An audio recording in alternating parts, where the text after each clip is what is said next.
Hare Krishna. Detachment is foundational for emotional intelligence. Emotional intelligence is is a concept that is being increasingly talked about in sociological and psychological circles.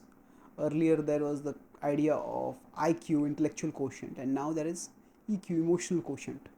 So the idea of the emotional quotient is that people's success depends not just on their intellectual prowess but also on their social skills, on how they bond with people, how they can work with people, and how they can do team playing and thereby move onwards working as a team, because we do have to network with others when we work in real life. So for us as spiritualists, so this is for people in general, and for other spiritualists, we ultimately want to connect with Krishna, and that connection is ultimately of devotion, which is an emotion. So emotional intelligence is required in both material and spiritual life. And what does emotional intelligence mean? It doesn't just, at one level it means being sensitive to others, being able to read properly how someone is feeling, and then presenting our ideas or making our position, or rephrasing or reshaping our positions accordingly. But along with that, there is also the another aspect to emotional intelligence, and that is to know where to invest one's emotions and to know where not to invest one's emotions. Now, our emotions are our resources.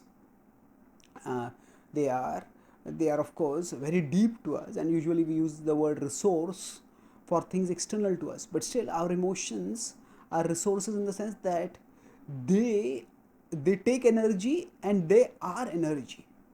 When we invest our emotion in something, that consumes our energy, and emotions themselves are an energy in the sense that when we become emotional about something, we get energized, substantially energized.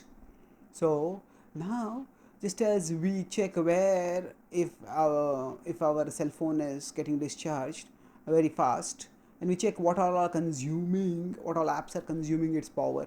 So similarly, we need to check where all our emotional energy is getting consumed, and whether that investment is a wise investment. That in the Bhagavad Gita, Krishna says to Arjuna, Aratiranabhiswangaha putrudaragrahadishu nityam samachittatvam ishtanishtopapatishu. He says that Arjuna, one should not be attached to one's wife and children, and then one should be equipoised amidst when one gets desirable or undesirable things. So ishtanishtopapatishu. So now what does this mean? Now after hearing this, Arjuna told Krishna, Karishye vachanam tava, I'll do your will. And it was not that Arjuna neglected his wives or his children, or he rejected them, not at all.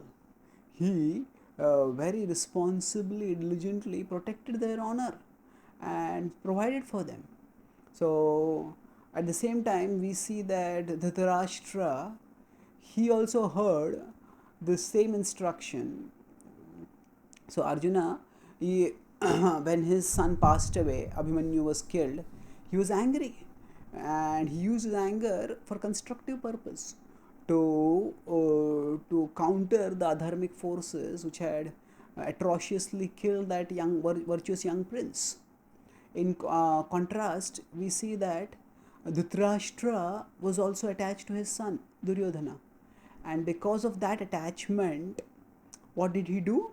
He, because his emotions were invested in Dhritarashtra so much, he had no mental space, no inner space to accommodate others. And even those who were his well wishers, those whom he otherwise respected, great sages, even their sages he neglected, their counsel he neglected. And that's what caused this terrible fratricidal war. Krishna, when he displays the Vishwarupa, he says that how all those warriors are all the warriors are entering into his form. So that destruction, Arjuna says this, so that destruction was caused by Dhritarashtra's failure to be detached. So detachment is a strength, and it enables us to be emotionally intelligent. If Dhritarashtra had not been so emotionally invested in Duryodhana, then he would have been able to act more responsibly and avoid adharmic action, which essentially exiling the Pandavas was highly adharmic.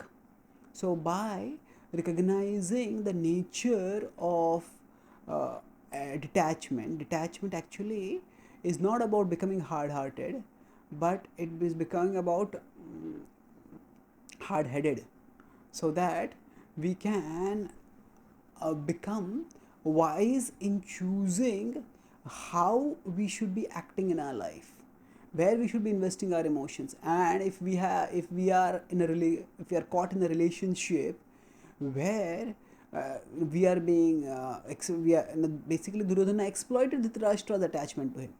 So if we are caught in a relationship where we are being exploited, abused, and we are hoping for that person's change, but that person never changes, and instead of we being able to help that person rise, that person drags us down, then we actually need to create a distance in that relationship, and we need to invest our emotions elsewhere, so that we will be those emotions will be that investment of emotions will be fulfilling and uplifting, not frustrating and degrading. So this sort of discernment, which enables us to act, to invest our emotions wisely, that is emotional intelligence, and that requires detachment. So detachment is not it does not kill our emotions, rather it protects us from those things which exploit and abuse our emotions. The detachment is actually a great strength. Strength not just for spiritual purposes, but strength for even for the point of emotional satisfaction and emotional growth in our lives. Thank you. Hare Krishna.